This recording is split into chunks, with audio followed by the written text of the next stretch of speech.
perante o Pai de nosso Senhor Jesus Cristo, o qual toda a família no céu e na terra toma nome. Por muito tempo, irmãos, eu imaginava que família no céu, família na terra, era uma referência direta aos crentes vivos e aos crentes que já viram o Senhor e que foram promovidos aí por Deus para estarem com Ele. Mas depois, estudando a palavra de Deus e buscando referências bíblicas, eu descobri o quanto estava errado. A família, irmãos, ela foi fundada por Deus antes de Ele criar qualquer coisa. E Deus se revela através de figuras familiares. Como Deus se revela? Através de figuras familiares. E a minha família, a sua família, as nossas famílias, que teve início lá no Éden, com Adão e Eva, e chegou até aqui, até nós, ela nada mais é do que uma réplica imperfeita da família perfeita de Deus que está nos céus. Então Deus, quando criou a família, quando estabeleceu a família, quando deu fundamento à família, Ele o fez baseado na sua própria família. Qual é a família de Deus que está nos céus, como diz Paulo aqui? Os anjos, por exemplo. Mas antes de nós pensarmos em anjo, nós pensamos na Trindade, no Deus Pai, no Deus Filho, no Deus Espírito Santo. Quando nós lemos Jó capítulo 1 e o versículo 6, diz que os filhos de Deus se apresentavam a Deus, e é uma referência aos anjos. Os anjos se apresentavam a Deus, e entre eles também se apresentou Satanás. Então nós observamos esta família que Deus sempre esteve vivendo, uma família essencialmente espiritual. Então Ele cria a família dos humanos. Ele criou Adão, depois percebeu que não era bom que ele estivesse só, então fez cair um sono pesado sobre Adão, e de uma de suas costelas Ele criou Eva, e a apresentou a Adão, e Adão se alegrou, e disse: esta será chamada varão, porque do varão foi tomada. E a partir daí Deus instrui que o homem, ele deixe a casa dos seus pais e se una à sua mulher, e ambos se tornarão uma só carne. É aí que inicia a família. A família tem início no casamento. E os filhos nada mais é do que o aumento, o crescimento da família. Mas a ordem é essa: casamento, um homem e uma mulher se amam, se compreendem se entendem e se casam. Depois do casamento, então vem os filhos. E Deus diz que estes filhos são herança sua. Os filhos são herança do Senhor. E o fruto do ventre, o seu galardão. Irmãos, família é o maior patrimônio que um homem pode ter, uma mulher pode ter. Alguém imagina que o seu patrimônio é a sua casa. Ah, mas eu trabalhei anos para construir, para adquirir esta casa. Esse é o meu maior patrimônio. Não. A casa não é o maior patrimônio. O patrimônio é família. O maior patrimônio é família. Glória a Deus, aleluia. Se nós conquistarmos muitas coisas, muitos bens, mas perdermos a nossa família, então não conquistamos nada. Não adquirimos absolutamente nada. Meus irmãos, quando nós lemos aqui em Isaías capítulo 64, 62 e o versículo 5. Isaías 62, 5. Deus diz assim: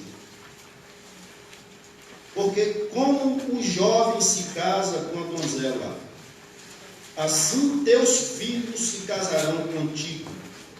E como o noivo se alegra com a noiva, assim se alegrará contigo o teu Deus. Deus está usando aí uma família como uma figura para se revelar. Ele se revela através de figuras familiares. A alegria do noivo, a alegria do rapaz, do moço,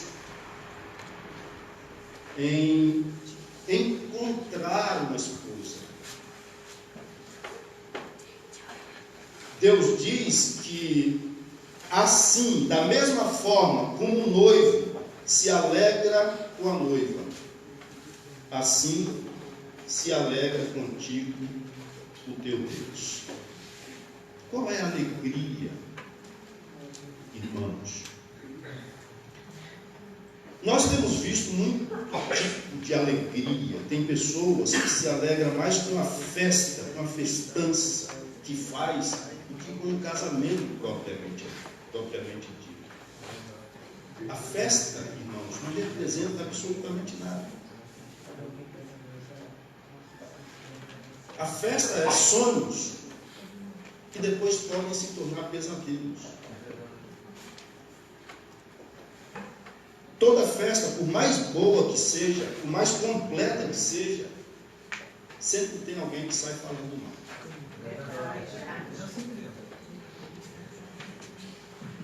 Sempre tem alguém que sai reclamando.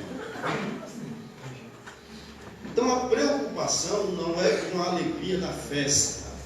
A preocupação é com a alegria de a pessoa se tornar completa. De a pessoa encontrar uma outra pessoa que fazem votos para caminharem juntos enquanto vivem. Glória a Deus. Nós não estamos falando que Deus não se revela através de figuras familiares com base em casamento como nós vemos hoje. Casamento sem diálogo. E não tem diálogo porque nesse período de noivado, de namoro e noivado, que é o período onde o moço e a moça vão se conhecer, eles não têm tempo para se conhecer. Porque eles não falam da trajetória de vida, o pouco momento que eles passam juntos, eles só pensam em satisfazer as paixões que há em si próprios. Se entregam, muitas vezes, à leviandade, satisfazem a lascívia e não conversam, não discutem projetos. As almas não se entrelaçam, somente os corpos se entrelaçam. E esse entrelaçar de corpos não estrutura um casamento por muito tempo. O que dá estrutura a um matrimônio é o entrelaçamento de alma. Aleluia. O moço não está muito preocupado em saber a origem da moça, a formação da moça, a criação da moça, a educação da moça. E a moça também não está preocupada em saber a formação do rapaz com quem ela vai casar para viver uma vida inteira.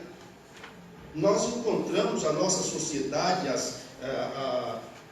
os meios de comunicação, a segurança, correndo apavorado para ver se consegue brecar a violência contra a mulher. Mas tudo que faz, parece que essa violência vai aumentando cada dia. Por quê? Porque os filhos são criados para serem independentes. Os filhos são criados para ser altruístas, para não depender de ninguém. E como que vai conviver embaixo do mesmo teto duas pessoas que se julgam independentes, que se julgam autossuficientes? Para mudar esse quadro, nós precisamos passar a criar filhos para viver para o próximo. Aleluia. Nós falamos aqui no início do culto, no início dessa reunião, em relação à adoração, que é adorando, é dando a Deus, é ofertando a Deus que nós recebemos.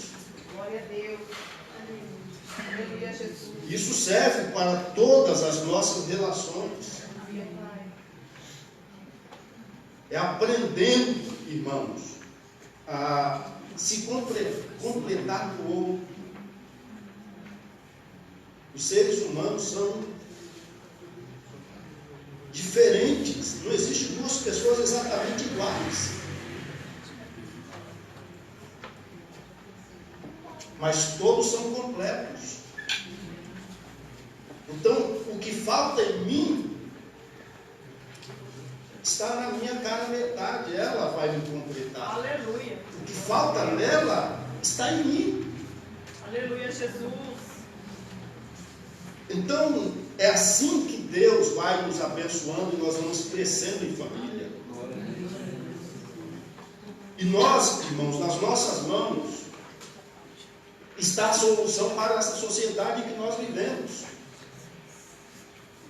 Se a igreja não mudar a sociedade onde vive, quem mudará? Se a igreja que tem comunhão com esse que tudo pode, com esse que ama essa humanidade, quer transformar essa humanidade, se nós que temos essa graça de falar com Deus, de ser instruído por Deus, de ser conduzido por Deus, não tiver condições de mudar essa sociedade, ninguém mais muda. E alguém diz assim, mas como mudar? É muita gente. Comece pela pessoa que está mais próxima de você. Não tentando mudá-la, mas mostrando no seu viver diário, na sua conduta diária, a mudança que Deus operou na sua vida. Glória a Deus. E quando as pessoas começarem a ver essa mudança, ver essa transformação, essas pessoas também se interessarão por esse Deus que transforma, por esse Deus que liberta, por esse Deus que faz completos.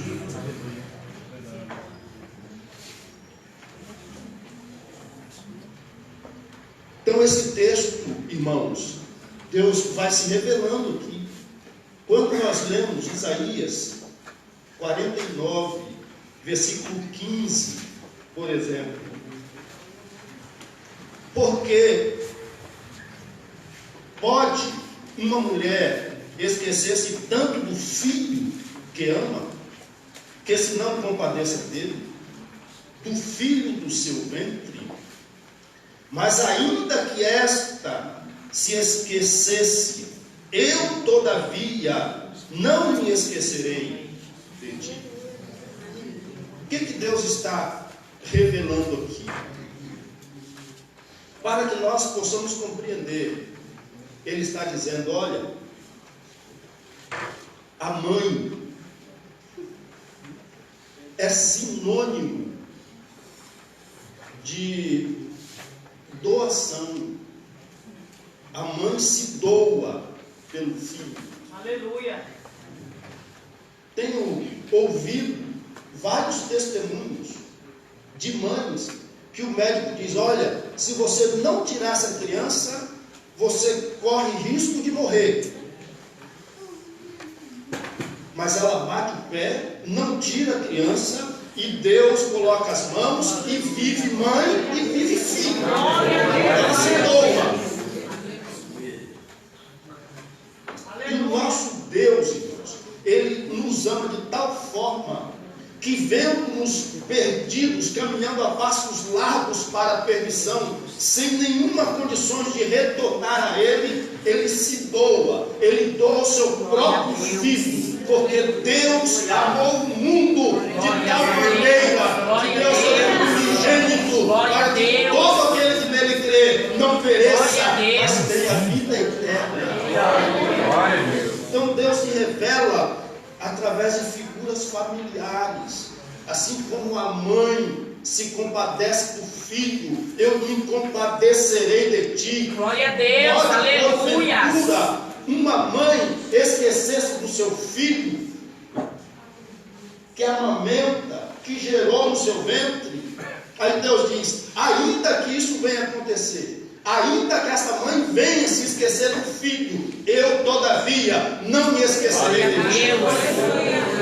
Glória a Deus, aleluia. Então Deus usa, meus amados irmãos, esse amor materno, Aleluia. para que nós tenhamos ideia do tamanho do seu amor. Então, observe a importância da família para Deus. Glória a Deus, aleluia. Quando Jesus, lá por volta de 2 anos e meio do seu ministério, ele começa a revelar aos seus discípulos que vai voltar para o Pai. Então os discípulos começam a se entristecer, se angustiar, porque Jesus vai voltar para o Pai. E eles começaram a imaginar que ficariam órfãos, que não teria quem cuidasse deles. Então Jesus diz: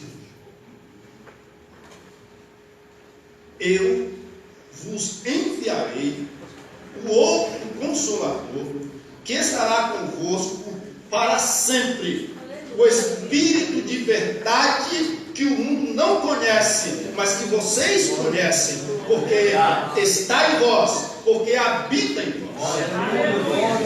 Então Jesus mostra ali que virá um outro Deus,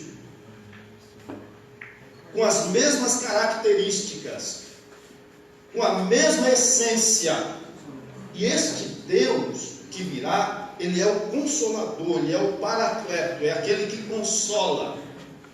E isso também é uma figura de família representada na mãe.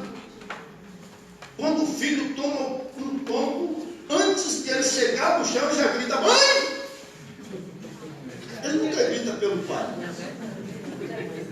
ele grita pela mãe. Aleluia. Até mesmo porque, na maioria das vezes, o filho se arrebenta em função de desobediência. O pai fala: não faz isso, não faz isso, e ele fica fazendo. Se ele gritar ao pai, o pai já vai chegar dizendo: eu não te falei, eu não te disse.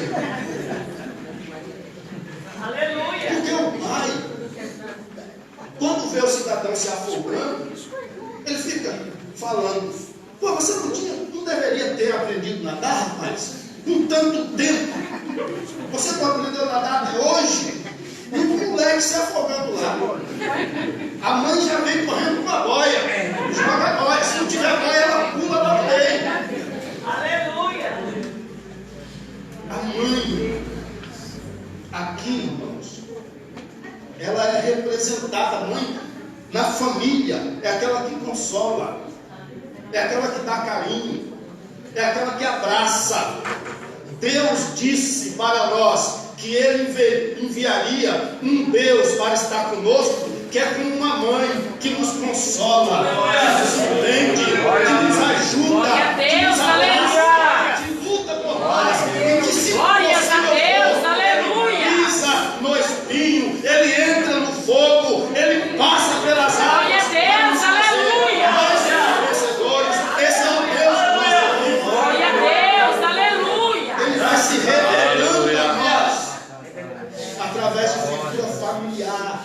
Glória a Deus. Entendendo como Ele age, como Ele opera, para que nós entendamos que esta família, ela é imperfeita, mas que Deus batalha para torná-la Glórias a perfeita. Deus, aleluia. Como é a perfeita família dos céus. O Senhor Jesus, na oração Glórias a Deus, dominical, na oração do Pai aleluias. Nosso, Ele ensina os discípulos a orar, porque os discípulos pedem: Senhor, nos ensina a orar. Ele diz assim: olha, quando vocês forem orar, não fique aí repetindo palavras como os fariseus, mas se dirija ao Pai assim: Pai nosso que estais no céu, santificado seja o teu nome, venha o teu reino, seja feita a tua vontade, assim na terra como no céu. Por quê? Porque a família dos céus faz a vontade de Deus constantemente. Aleluia. E o que Deus espera? Que a sua família na terra também faça a vontade dele Glórias a aqui, Deus, como a vontade dele é aleluia. feita lá. Venha o teu reino, seja feita a tua vontade, assim na terra como no céu. O pão nosso de cada dia. Imagine, irmãos, a preocupação de um pai para pôr o pão na mesa. Mas quando esse pai confia no Pai dos pais, então, ainda que o seu trabalho, o seu labor não consiga garanhar o pão, conquistar o pão para trazer para a mesa, Deus, como enviou corvos para levar pão para Elias, envia os seus servos para trazer o pão na sua mesa. Mas para que isso aconteça, a família tem que estar unida. Nós não podemos dizer que Deus é o nosso Pai quando não há comunhão na nossa família, quando não há entendimento na nossa família. Quando Deus é verdadeiramente nosso Pai, então nós entendemos uns aos outros dentro de casa, nós amamos os membros das nossas famílias.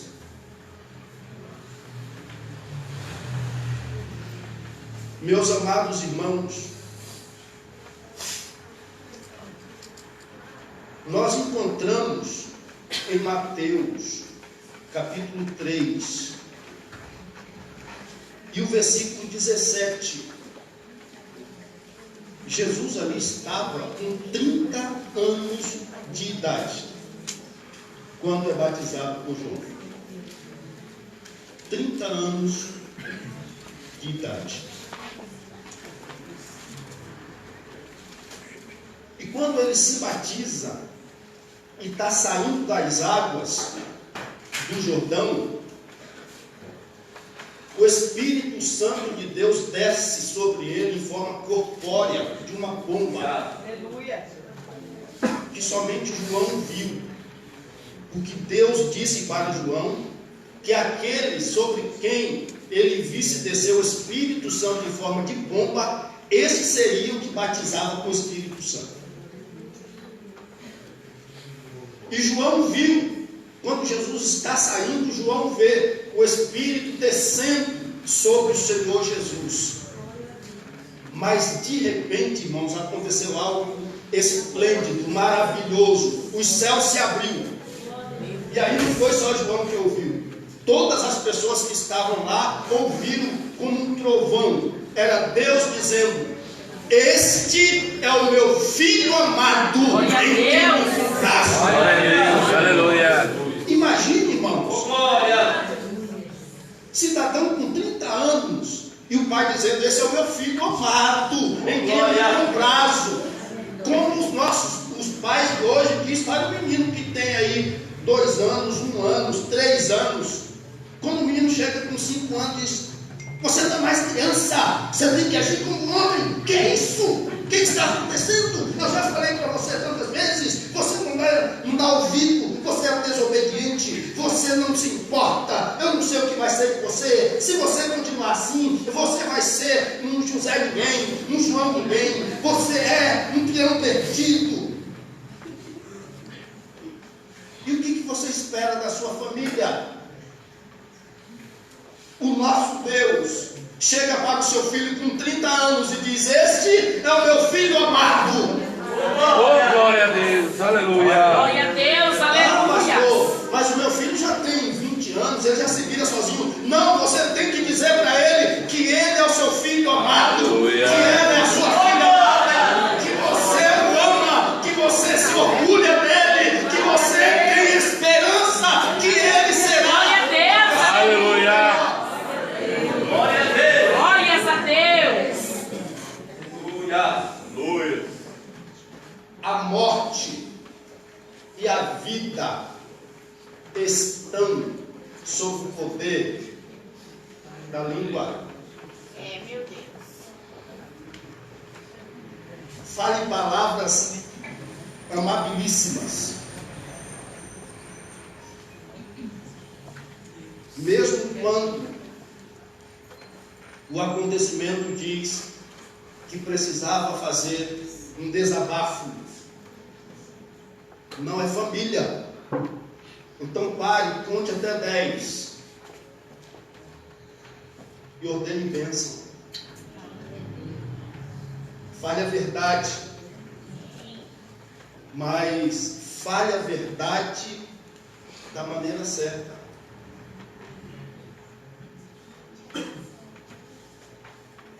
E Deus vai abençoar a tua família. Deus vai continuar abençoando as nossas famílias. E você verá o resultado do agir de Deus.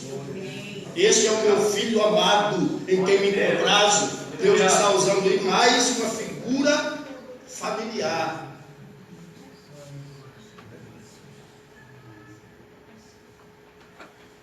Tive um pastor, servo de Deus, muito abençoado. Na época nós liderávamos jovens e convidava várias igrejas. Naquela época enchia, nos cultos de jovens, ficava para fora, e aquela preocupação de todo mundo cantar. Aí eu chegava nele assim e falava: não, Evaristo, deixa eu cantar só um hino da harpa hoje, para a gente ganhar tempo aqui. Ele falava assim: não, pode não, tem que ser 3.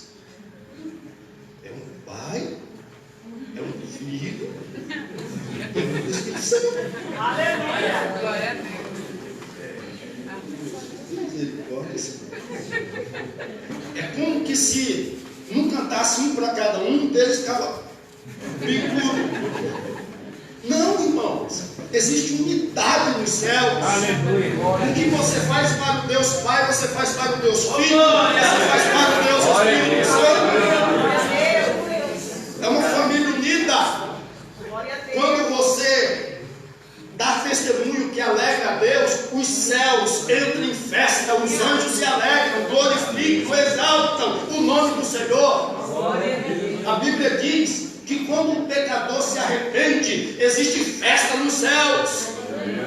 E por que existe festa no céu, porque os anjos veem o resultado do sacrifício perfeito de Cristo Jesus, o seu Senhor, e eles adoram, eles glorificam. Aleluia. Quando um crente vence na família, quando uma família é vitoriosa em Deus, existe festa nos céus, os céus se alegram. Os céus querem se alegrar com a tua família, os céus querem se alegrar com a tua família, os céus querem se alegrar com as nossas famílias. Glória a Deus.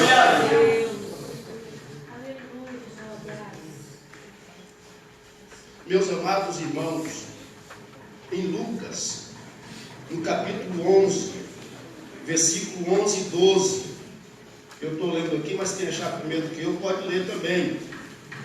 Lucas 11 e 12. Olha o que o Senhor diz. Vamos lá? Muito bem. Diz assim, ó. Alguém achou? Então leia, por favor.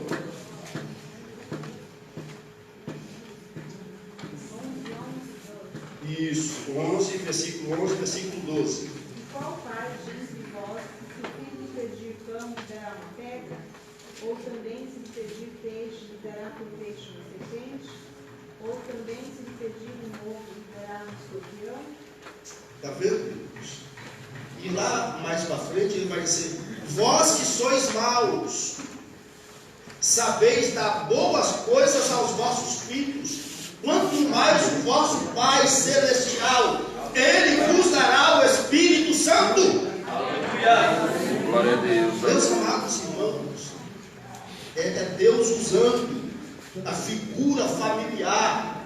Isso mostra a importância das nossas famílias.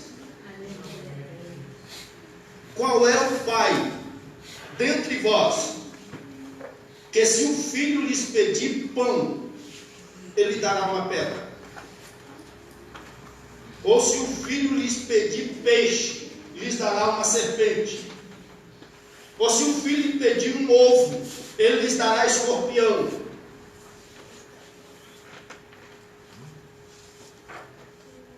É evidente que nós sabemos que, em função da corrupção do caráter familiar, existem pais que fazem isso. Vimos aí uma reportagem, uma semana ou 2 semanas atrás, não me recordo muito bem, de uma família que tem um filho lá com uma doença rara, que estava de muito dinheiro para comprar um medicamento, e eles fizeram uma campanha e arrecadou o dinheiro, e o pai pegou todo o dinheiro e ó, deu o pé, o menino não estava para morrer. Mas isso não é a ordem natural. Isso aqui é a devassidão, é a ação do diabo na vida de um homem, de uma mulher. Porque quando o filho pede pão, o pai quer dar pão. Quando o filho pede peixe, o pai quer dar o melhor peixe que conseguir. E não o contrário.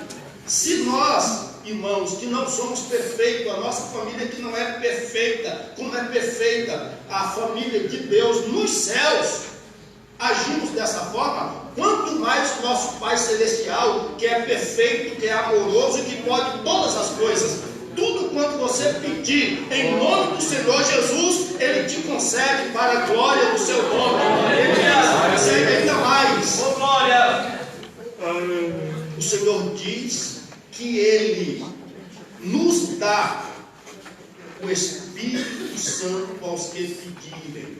E o Espírito Santo, Ele nos conduz a todas as verdades de Deus. O Espírito Santo nos consola nos momentos mais difíceis que um homem e uma mulher possa atravessar. O Espírito Santo nos dirige nas decisões mais complicadas que se tenha que tomar. Ele vai estar nos dirigindo, vai estar nos conduzindo, Ele vai nos estar animando, Ele vai estar renovando a nossa esperança para que em tudo nós sejamos vitoriosos. Deus nos dá muito mais do que nós pensamos, muito mais do que nós imaginamos, porque aquilo que o homem não viu, o ouvido não ouviu e não subiu no coração do homem, é o que Deus tem preparado para aqueles que Glória a Deus. Aleluia. Então, meu amado irmão, minha amada irmã, passe a valorizar mais a sua família. Glória a Deus. Existem pessoas que ficam olhando para a família dos outros. Ah, como seria bom que eu tivesse um pai como o pai do Kim, cara. Deixa o pai do Kim, cara.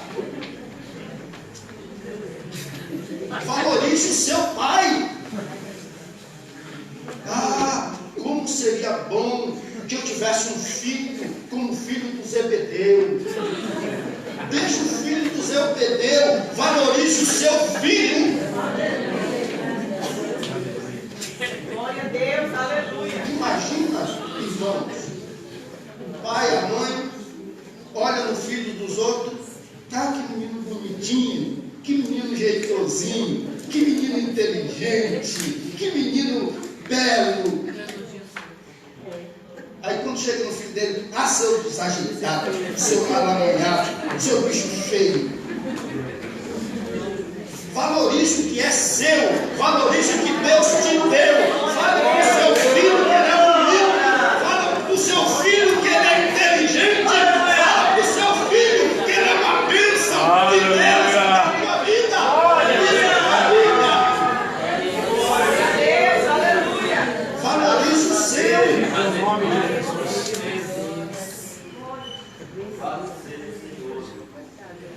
Meus amados irmãos, quando nós lemos Glória. Efésios capítulo 5,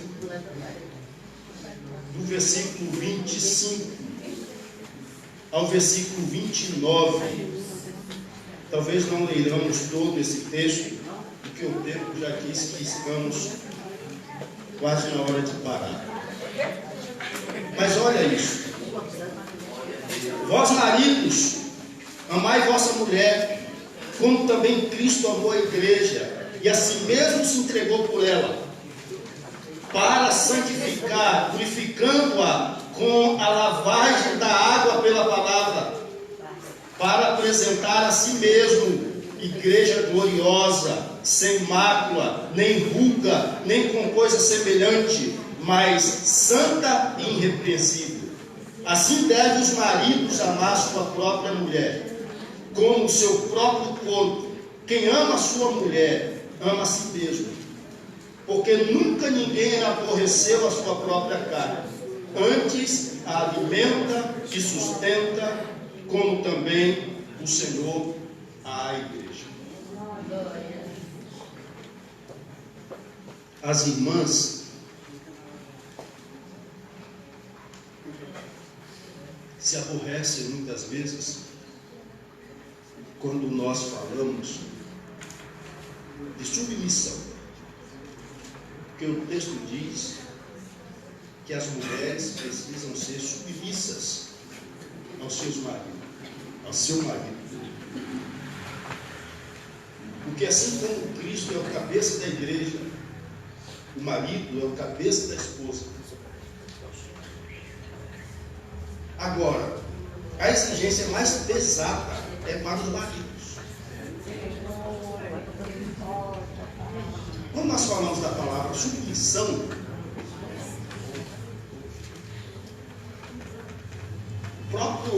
a própria sociedade, ela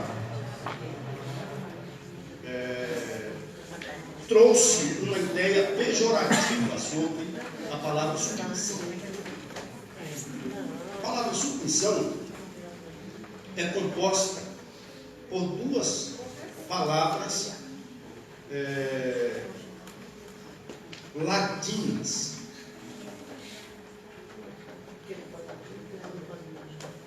Sub é estar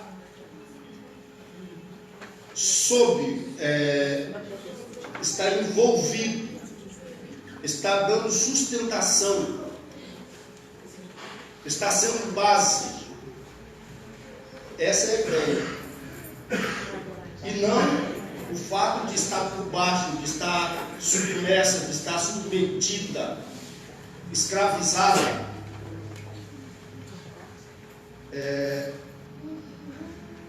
sub e liter, que é sobre missão. O que é isso?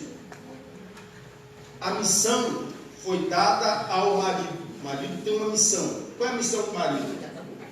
Até a Revolução Francesa. Até a Revolução Francesa, irmãos, os maridos eram os provedores da casa. As mulheres eram do lar, cuidavam das atividades da casa, da educação dos filhos. Com a chegada da Revolução Francesa, a explosão das empresas têxtil, muito emprego e poucas pessoas para ocupar as vagas. Então, quem vai ocupar essas vagas? As mulheres. As mulheres entram para o mundo das empresas e passam a trabalhar em empresas têxteis. E aí fica aquela correria. Com a chegada dessa revolução, a criação de filho passou a ser terceirizada. Então outras pessoas cuidavam dos filhos de alguém, para esse alguém trabalhar nas empresas.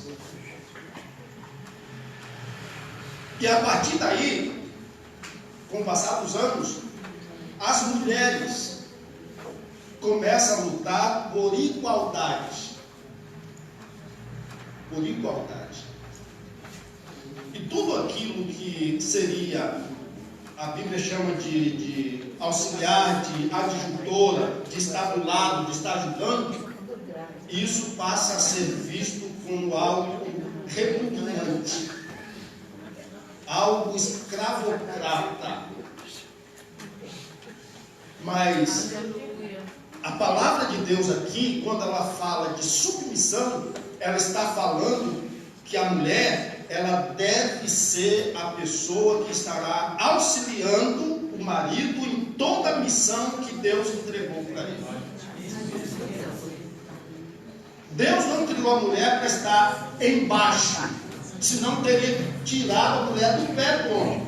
Deus criou a mulher para estar do lado, por isso tirou da costela do homem, para estar ajudando, para estar apoiando, para estar incentivando, para estar motivando, para estar em momentos mais difíceis, dizendo: olha, eu estou aqui e eu sou o porto seguro, pode chegar, porque aqui você encontra segurança, você encontra auxílio, você encontra fortaleza, você encontra um braço amigo, um ombro amigo em que você possa chorar.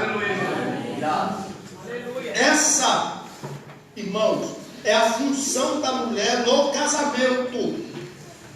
E qual é a função do marido? Amar. Amar essa mulher. Em todo o Antigo Testamento, irmãos, a Bíblia vem falando de 3 tipos de amor. O amor filho, que é o amor para com todas as pessoas, é o amor fraterno. E aí depois vem o amor storge, que é amor de família, entre família. E depois vem o amor eros, que é o amor que atrai o sexo oposto, que faz o casamento permanecer. O marido com 50 anos, 60, 80, 90 anos, ele tem atração pela esposa. E a esposa, com a mesma idade, tem atração pelo seu esposo. Eles se amam. E o que faz isso é o amor eros. Se mantém atraídos. Ela toda cheia de ruga, ele careca, mas um olha para o outro e diz: eu te amo. Oh, glória! Você é linda, você é maravilhoso. O que faz isso é o eros. Mas quando chega no Novo Testamento, então eles passam a conhecer um outro amor que é diferenciado. Porque o amor filial, para subsistir, ele precisa de reciprocidade. ele precisa amar e ser amado, e ele cresce. O amor estorgue para subsistir, para crescer viçoso e dar fruto, ele precisa de reciprocidade. O pai precisa amar o filho, mas precisa ser amado pelo filho, e vice-versa. E aí esse amor cresce e dá fruto. Senão, ele pode murchar, morrer e se transformar em ódio. O Eros também precisam de reciprocidade. E aí aparece Jesus apresentando um amor diferente, que não precisa de reciprocidade para subsistir. Ele subsiste por si só. E como chamar esse amor? Então os filósofos, os estudiosos, os apóstolos, eles dizem que esse amor não é da terra. Esse amor não é gerado entre homens. Esse amor é divino. Então esse amor só pode ser chamado ágape. É o amor de Deus. Aleluia! E Paulo, quando escreve aos irmãos de Efésios, ele não usa nenhum dos três amores para falar que o marido tem que amar a esposa. Ele não usa filial, ele não usa estorque, e ele não usa também o eros. Ele usa um amor sacrificial. Ele diz: o marido tem que amar a esposa como Cristo amou a igreja. Não é com amor humano, é com o amor de Deus, é com o ágape de Deus. Aleluia! Porque os fariseus perguntaram para Jesus: olha, é lícito dar carta de divórcio? Jesus disse para eles: não, senhores, Deus fez um homem e uma mulher. Pronto, está bom. Então o homem deve viver com essa mulher da sua mocidade, que ele amou, e não dar carta de divórcio por qualquer coisa. Aí eles dizem assim: mas Moisés autorizou dar carta de divórcio. Jesus diz: Moisés autorizou pela dureza de coração de vocês. Dureza de coração aí é obstinação, é desobediência desenfreada, é propósito firme em não obedecer. Mas no princípio não foi assim não.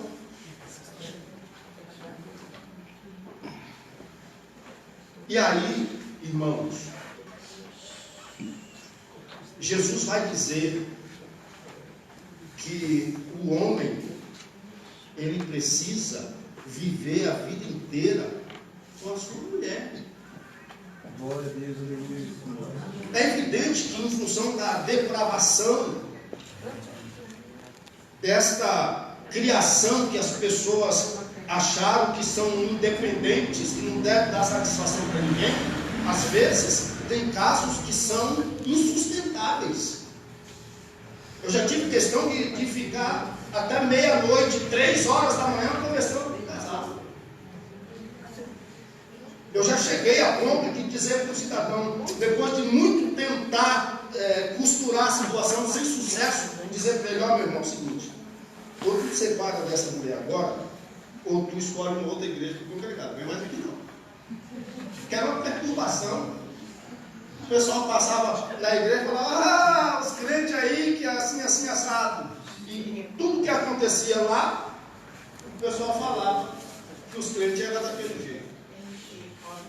Sem contar que nós morávamos na época do lado do parente lá, e o cidadão chegava lá 3 horas da manhã, batendo palma: pastor Julião! Pastor Julião! Acordava a vizinhança toda, e ele ficava lá na maior altura, chorando. O que aconteceu de novo? O que aconteceu de novo? E aí eu passava, ia cedo para trabalhar, e o meu filho, o parente lá, falava assim: pô, Júlio, assim, tô bom, né? Esse cara não deixa ele dormir, ele fica falando aí as misérias dele aí, com toda altura, e como é que faz? Mas isso depois de muito tempo, irmãos. Depois de muito tempo. Eu falei para o meu irmão: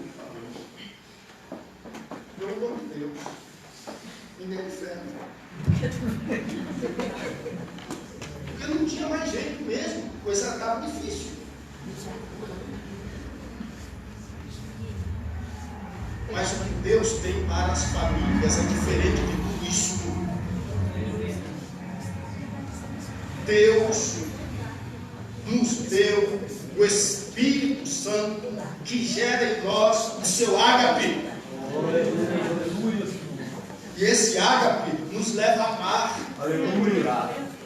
Imagine a irmã que descobriu que tinha um câncer no seio e passou por radioterapia e fisioterapia e caiu o cabelo.